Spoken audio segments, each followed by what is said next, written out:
Bapak Ibu Saudara, anak-anak dan para adiyuswa jemaat GKJ Klasis Magelang yang terkasih, segenap umat Kristiani pendengar Radio Magelang FM dimanapun saudara berada, mensyukuri berkat Tuhan pada hari ini. Di akhir bulan Agustus 2020, marilah kita rayakan penyertaan Tuhan dalam hidup kita. Kita masuk dalam ibadah dengan penuh sukacita. Kita sembah Dia dan kita puji namanya. Kita agungkan namanya dengan menyanyikan Kidung Jemaat nomor 3 bait 1 dan ke-4. Kami puji dengan riang.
Jemaat diundang untuk bangkit berdiri.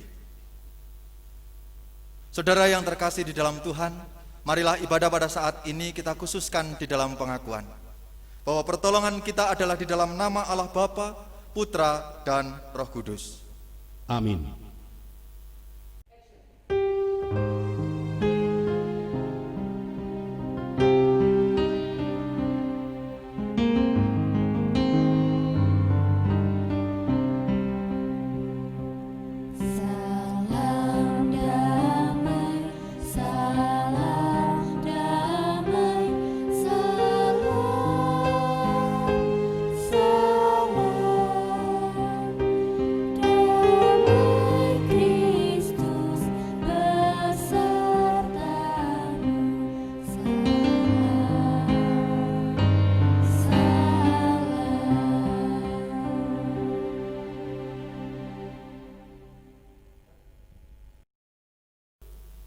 Jemaat disilakan duduk kembali.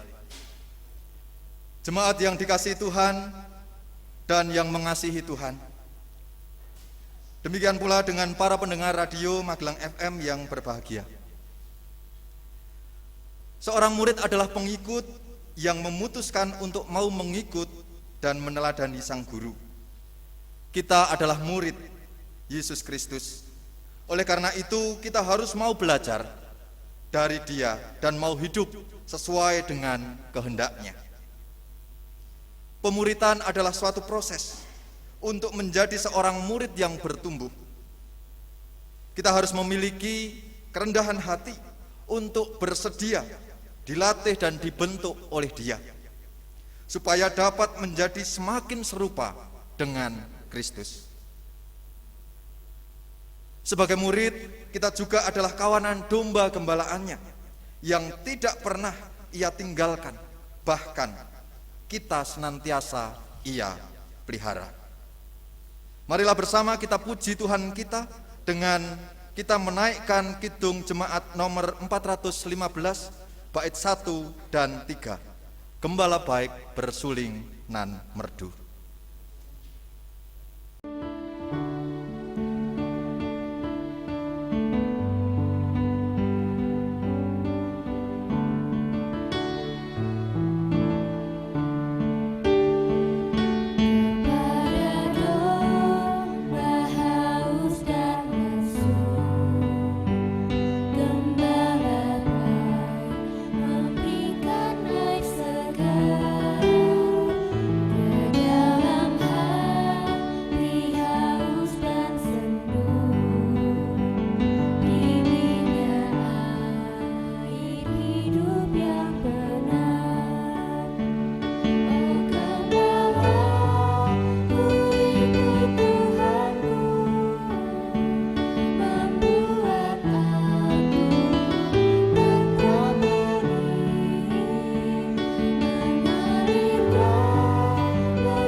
Jemaat terkasih dan segenap pendengar Radio Magelang FM yang berbahagia,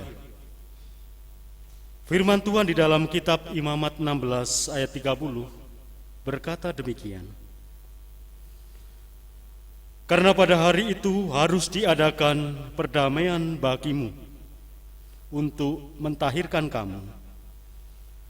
Kamu akan ditahirkan dari segala dosamu di hadapan Tuhan. Saudaraku, firman Tuhan ini memanggil kita untuk mau mengakui dosa-dosa kita dan mau ditahirkan oleh Tuhan Allah. Oleh karena itu, mari kita mengakui segenap dosa kita di hadapan Tuhan Allah. Di hadapan Tuhan Allah, aku mengakui segala dosa dan pelanggaranku. Ampunilah aku ya Tuhan. Kita patut senantiasa bersyukur atas pengampunan yang Tuhan Allah berikan. Kita naikkan pujian syukur atas pengampunan dosa kita. Dengan bersama kita menyanyikan Kidung Jemaat 36 yang akan kita nyanyikan bait kedua dan yang ketiga, Dihapuskan Dosaku.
Jemaat kami undang untuk berdiri.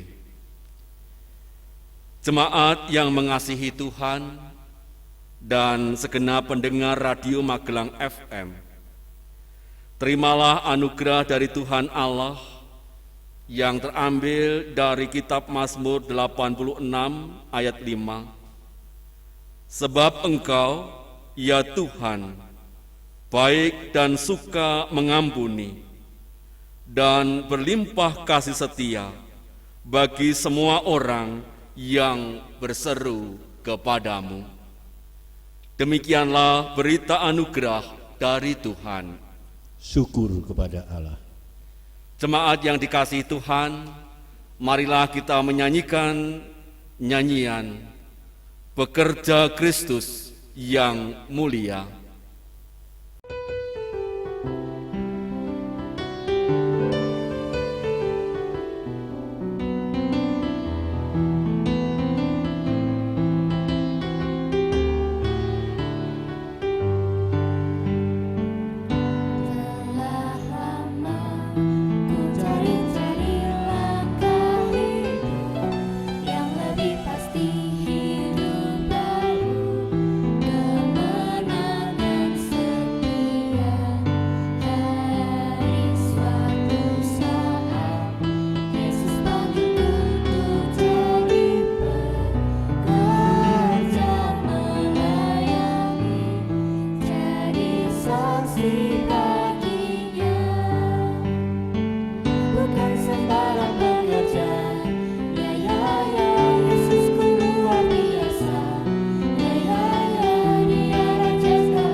Jemaat dipersilahkan duduk kembali.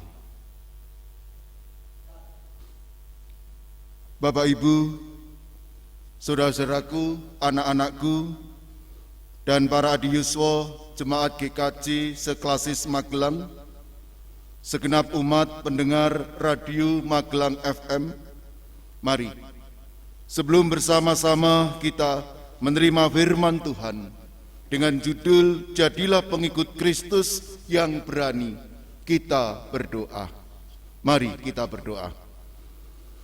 Kami bersyukur pada saat ini Tuhan, sebab kami telah Engkau sertai untuk mengakhiri bulan Agustus di minggu ini. Bersama-sama kami akan menerima firman-Mu, dan ingatkanlah kami, supaya kami menjadi pengikut Kristus yang berani. Roh Kudus akan selalu menuntun kami ketika kami mendengar dan juga kami melakukan. Di dalam nama Tuhan Yesus, firman yang hidup, kami berdoa. Amin. Saudaraku, dan juga para pendengar Radio Magelang FM, mari bersama-sama kita akan menerima firman Tuhan dengan judul Jadilah Pengikut Kristus yang Berani, diambil dari Matius 16 ayat 21 sampai 28, Matius 16 ayat 21 sampai 28 demikian. Pemberitahuan pertama tentang penderitaan Yesus dan syarat-syarat mengikut Dia. Sejak waktu itu, Yesus mulai menyatakan kepada murid-muridnya bahwa Ia harus pergi ke Yerusalem dan menanggung banyak penderitaan dari pihak tua-tua, imam-imam kepala, dan ahli-ahli Taurat, lalu dibunuh dan dibangkitkan pada hari ketiga. Tetapi Petrus menarik Yesus ke samping dan menegur Dia, katanya, "Tuhan, kiranya Allah menjauhkan hal itu.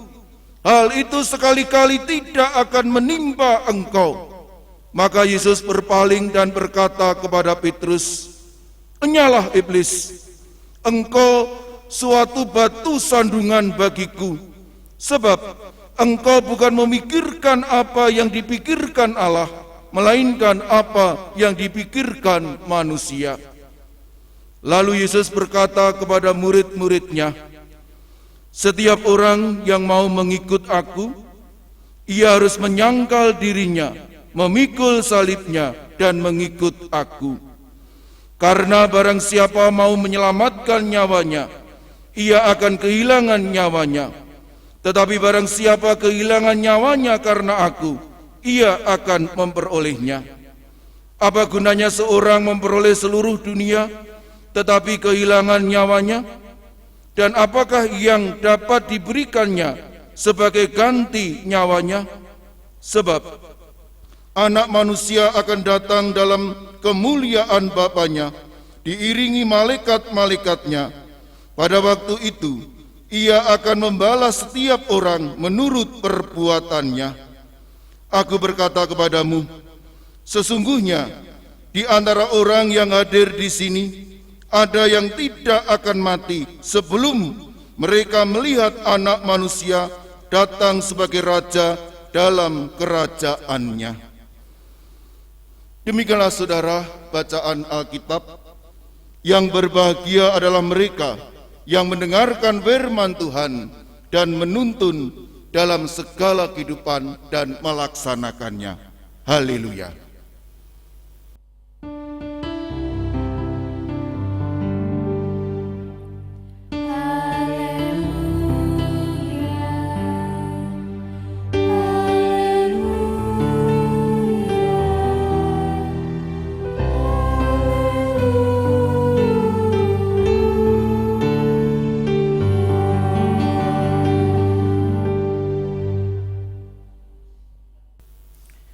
Jemaat yang dikasihi dan mengasihi Tuhan Yesus Kristus, segenap umat Nasrani dan segenap pendengar Radio Magelang FM dimanapun berada. Bacaan kita setelah memuji Petrus karena pengakuannya yang berasal dari Allah, perikop sebelumnya, Yesus segera berpesan kepada para murid untuk tidak memberitahukan kepada siapapun bahwa Dia adalah Mesias. Menjadi pertanyaan bagi kita, mengapa Yesus melarang? Bukankah memang Dia adalah Mesias yang diurapi oleh Allah? Yesus berpesan demikian karena pemahaman orang-orang Yahudi tentang Sang Mesias yang begitu mulia dan bermuatan sangat politis. Yesus Kristus adalah Mesias, tetapi kedatangannya yang pertama ini adalah untuk menebus dosa manusia. Dia datang sebagai juru selamat yang siap untuk menderita, siap untuk disiksa, bahkan mati di atas kayu salib. Inilah hal yang belum dipahami oleh banyak orang Israel pada waktu itu, termasuk oleh Petrus dan para murid sendiri. Maka Yesus mengatakan agar mereka tidak memberitakan lebih dahulu bahwa Yesus adalah Mesias. Belum tiba waktunya. Setelah peristiwa itu, Matius mencatat ketika Yesus Kristus menyatakan kepada murid-muridnya mengenai sengsaranya, Dia mengatakan bahwa tujuan kedatangannya untuk ditangkap para pemimpin agama, difitnah, dan akhirnya dibunuh oleh mereka. Tetapi Yesus juga mengatakan bahwa Dia akan bangkit pada hari yang ketiga. Bapak Ibu Saudara-saudara jemaat yang dikasihi Tuhan, sungguh mengherankan. Petrus yang baru saja sebelumnya menyatakan pengakuan iman teragung mengenai Kristus, dan dia dipuji oleh Tuhan Yesus bahwa pengakuannya itu berasal dari Allah. Tetapi saat ini Petrus lebih berfokus pada berita sengsara, berita penderitaan, dan berita tentang kematian Sang Mesias. Petrus yang mengetahui bahwa Yesus adalah Mesias, tetapi ia tidak tahu kalau Sang Mesias yang ini adalah Mesias yang penuh dengan belas kasih, Mesias yang rela untuk berkorban sampai mati bagi umat manusia. Konsep Petrus tentang kemuliaan Sang Mesias ternyata masih sama dengan orang-orang Israel pada waktu itu. Sang Mesias, Raja yang mulia, anak Daud, adalah yang pasti akan mendirikan kerajaan Daud dan mengembalikan kejayaan kerajaan Israel. Oleh karena itu tidak mungkin Mesias mengalami penderitaan. Bagi orang Israel, apalagi menderita di atas kayu salib, adalah sesuatu hal yang memalukan. Karena salib dianggap sebagai lambang kutuk dari Allah. Salib juga menjadi tanda seseorang telah ditolak oleh Allah. Jadi tidaklah mungkin Mesias disalibkan. Lalu mengapa Yesus Kristus yang adalah Sang Mesias sendiri menyatakan bahwa dirinya harus menderita, bahkan mati di atas kayu salib? Bapak Ibu Saudara-saudara segenap pendengar Radio Magelang FM yang berbahagia, dengan menderita dan mati disalibkan, Kristus mengubah makna salib dari kehinaan, dari kutuk, dari penolakan, menjadi tanda kasih Allah, Allah yang rela berkorban untuk menebus umat manusia. Tuhan Yesus menyatakan kasih-Nya dengan dipaku di kayu salib, menanggung segala hina, derita dan cela manusia. Itulah sebabnya saat ini kita melihat salib bukan lagi sebagai lambang kehinaan, tetapi salib adalah sebagai lambang kemuliaan. Inilah cara Tuhan Allah meninggikan Kristus. Salib dahulu, baru kemuliaan. Jalan salib adalah jalan yang harus dilalui oleh Kristus untuk masuk di dalam kemuliaan Allah. Hal inilah Bapak Ibu Saudara-saudara jemaat yang dikasihi dan mengasihi Tuhan, yang tidak dipahami oleh Petrus. Bagi dia dan umat Israel, Mesias tidak boleh mati, Mesias tidak boleh kalah, Mesias tidak boleh menderita. Petrus tidak mau terima, tidak mau mendengar perkataan Yesus bahwa Mesias harus menderita, mati, dan akhirnya bangkit. Oleh karena itu, Petrus bereaksi cepat dengan menegur Yesus dan mengatakan bahwa Tuhan Allah yang akan mencegah hal itu terjadi. Tuhan Allah akan mencegah Sang Mesias menderita dan mati. Menarik Bapak Ibu Saudara-saudara, jika kita memperhatikan respons dari Tuhan Yesus ketika melihat dan mendengar reaksi Petrus.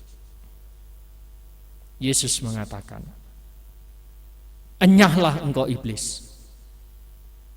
Yesus mengatakan bahwa apa yang dikatakan Petrus itu adalah perkataan iblis. Jika sebelumnya Tuhan Yesus mengatakan bahwa perkataan Petrus adalah perkataan dari Allah, maka sekarang Petrus dengan gegabah mengatakan perkataan dari iblis. Iblis ingin menjatuhkan Yesus, menjauhkan Yesus dari rencana Allah. Maka Yesus yang memahami tipu daya iblis mengatakan bahwa iblis memberi batu sandungan agar manusia hanya memikirkan dirinya sendiri dan bukan memikirkan kehendak Allah. Bapak Ibu Saudara-saudara yang dikasihi dan yang mengasihi Tuhan, hidup yang sejati harus benar-benar mengetahui dan mengikuti kehendak Allah. Akan tetapi, ternyata sering kita lebih mencari dunia dengan mengorbankan nyawa kita. Tentu hal ini bukanlah hal yang bijak, bahkan bisa dikatakan hal yang bodoh sekali ketika manusia mencari dunia sampai mengorbankan keselamatan nyawanya. Bukankah nyawa lebih penting dari seluruh dunia ini? Bukankah nyawa dimiliki oleh Allah, pemilik kehidupan kita? Oleh karena itu, Tuhan Allah, pemilik kehidupan kita, adalah hal yang harus senantiasa menjadikan bertahta di dalam kehidupan kita. Siapa kehilangan nyawanya demi Kristus akan memperoleh nyawanya. Dan Matius menyatakan perkataan ini dengan sangat tajam. Yesus Kristus begitu berkuasa sehingga dia sanggup dan mampu menjanjikan hidup kepada siapapun yang melayani dia. Hal inilah yang harus kita miliki.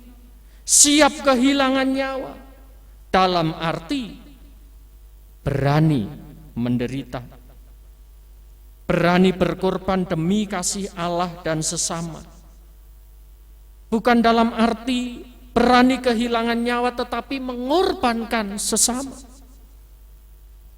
Menjadi pengikut Kristus yang berani, harus berani mengikuti teladan Yesus, harus berani menaati Dia dengan sepenuh hati meskipun harus mengalami penderitaan. Dan Tuhan Yesus sendiri berjanji, semakin banyak seseorang rela kehilangan demi dunia ini, maka dia akan kehilangan semuanya. Tetapi semakin banyak seseorang rela kehilangan demi Tuhan Yesus, maka Tuhan Yesus sendiri yang akan memberikan kehidupan kepadanya. Bapak Ibu Saudara-saudara jemaat yang mengasihi Tuhan, jadilah pengikut Kristus yang berani. Berani tetap setia meskipun derita harus melanda. Sebagaimana para pahlawan yang berani dan setia mempertahankan Indonesia meski harus kehilangan nyawanya. merdeka. Tuhan Yesus memberkati. Amin.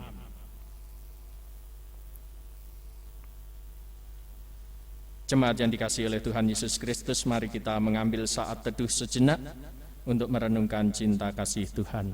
Kita ambil saat teduh sejenak.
Bersyukur Tuhan untuk firman-Mu, kiranya Engkau terus memperbaharui kehidupan kami, dan kami setia menjadi murid-murid-Mu.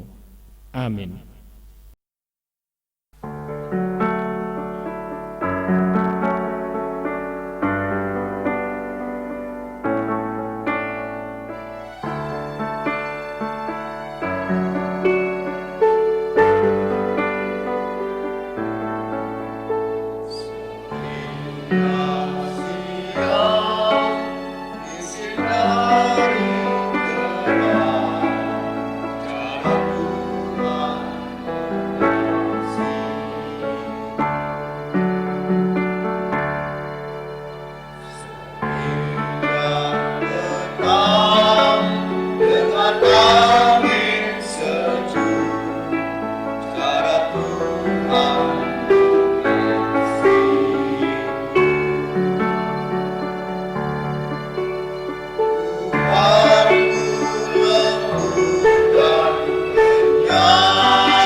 Jemaat yang terkasih dalam Tuhan, kami undang untuk berdiri.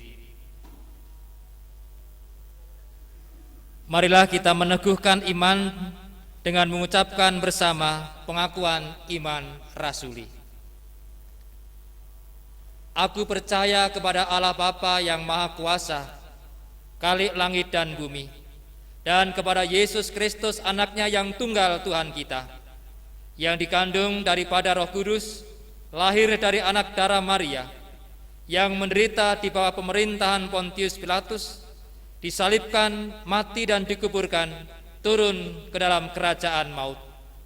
Pada hari yang ketiga bangkit pula dari antara orang mati, naik ke surga, duduk di sebelah kanan Allah Bapa yang Maha Kuasa, dan akan datang dari sana untuk menghakimi orang yang hidup dan yang mati.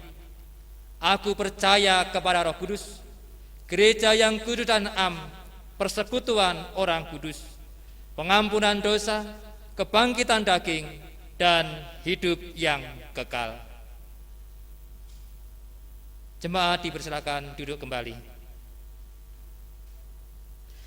Saudara-saudara kekasih Kristus, jemaat, dan juga para pendengar Radio Magelang FM, kita akan menaikkan doa syukur syafaat. Mari kita berdoa. Segala puji syukur atas berkat, rahmat, dan karunia-Mu yang senantiasa menghidupi kami hingga hari ini, sehingga kami tetap merasakan kekuatan, kesehatan, sukacita di tengah-tengah masa yang sulit ini. Pada saat ini kami berdoa bagi mereka yang mengalami sakit penyakit, bagi mereka yang mengalami usia yang sudah lanjut, bagi mereka yang saat ini juga masih beribadah di rumah dan tidak bisa ke gereja. Kiranya Tuhan hadir di sana, Tuhan memelihara iman dan meneguhkan, Tuhan memberikan kekuatan dan kebahagiaan dan juga kewaspadaan, karena kami melihat di sana sini masih merebak virus corona dan belum selesai.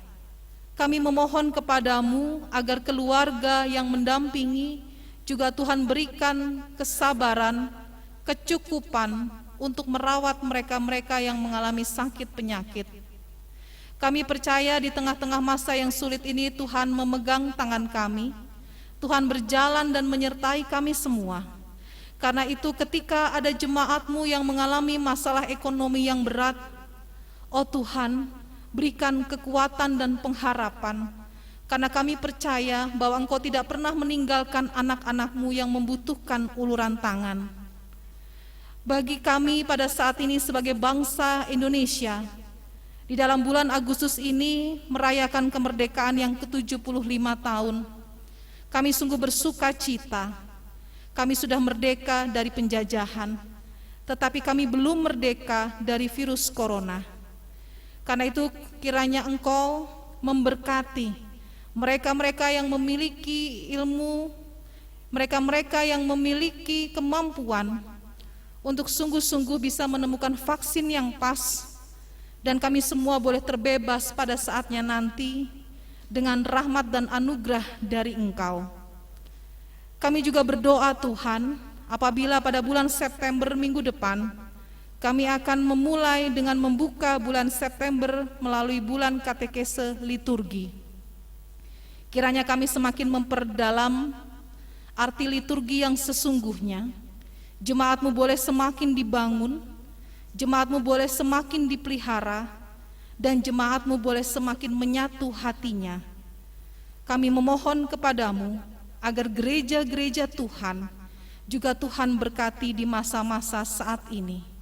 Demikian pula masyarakat boleh semakin waspada, tetapi juga berjaga-jaga dan terus mengikuti protokol kesehatan yang ada. Kami mengucap syukur untuk ibadah-ibadah yang masih berlangsung. Kiranya di dalam jemaat-Mu juga memiliki kesehatan dan kekuatan menjalani hari lepas hari. Inilah seluruh doa yang kami panjatkan hanya di dalam nama Tuhan Yesus Kristus yang sudah mengajarkan doa Bapa kami. Bapa kami yang ada di surga, dikuduskanlah namamu, datanglah kerajaanmu, jadilah kehendak-Mu di bumi seperti di surga. Berikanlah kami pada hari ini makanan kami yang secukupnya, dan ampunilah kami akan kesalahan kami, seperti kami juga mengampuni orang yang bersalah kepada kami. Dan janganlah membawa kami ke dalam pencobaan, tetapi lepaskanlah kami daripada yang jahat, karena Engkaulah yang mempunyai kerajaan dan kuasa dan kemuliaan sampai selama-lamanya. Amin. Bapak, Ibu, saudara-saudari yang terkasih, Eyang Kakung, Eyang Putri yang senantiasa juga diberkati oleh Tuhan, mari kita menaikkan rasa syukur kepada Tuhan Yesus atas segala berkat yang senantiasa diberikan kita. Dasar persembahan pagi hari ini saya ambil dari kitab 1 Tesalonika 5 ayat yang ke-18. Demikian firman Tuhan. Mengucap syukurlah dalam segala hal, sebab itulah yang dikehendaki Allah di dalam Kristus Yesus bagi kamu. Pengumpulan persembahan akan diiringi dengan menyanyikan nyanyian Kidung Baru 199, bait yang pertama dan kedua. Sudahkah yang terbaik kuberikan?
Saudara-saudara, mari kita bawa persembahan kita di dalam doa.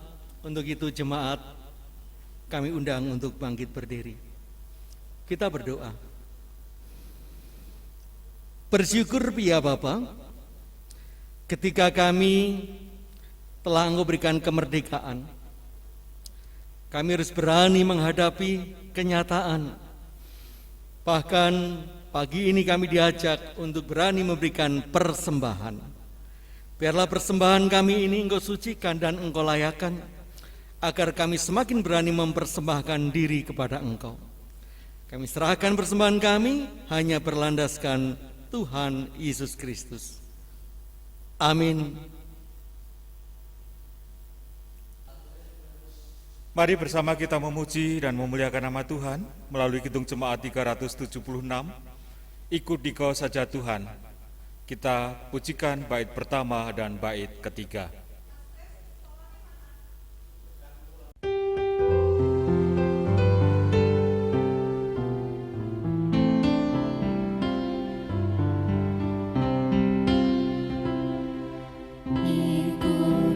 Sentosa,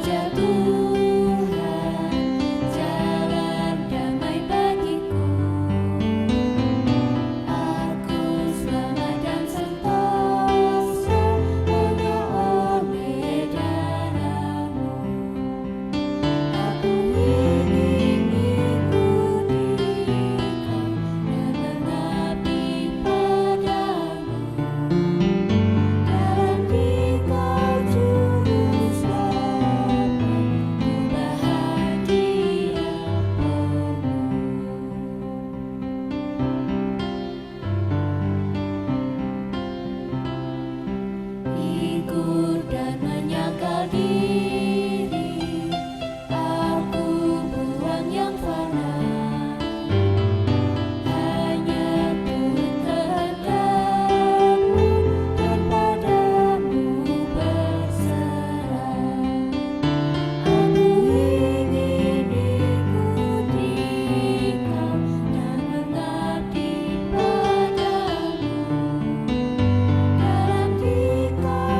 Arahkanlah hatimu kepada Tuhan, Kami mengarahkan hati kepada Tuhan.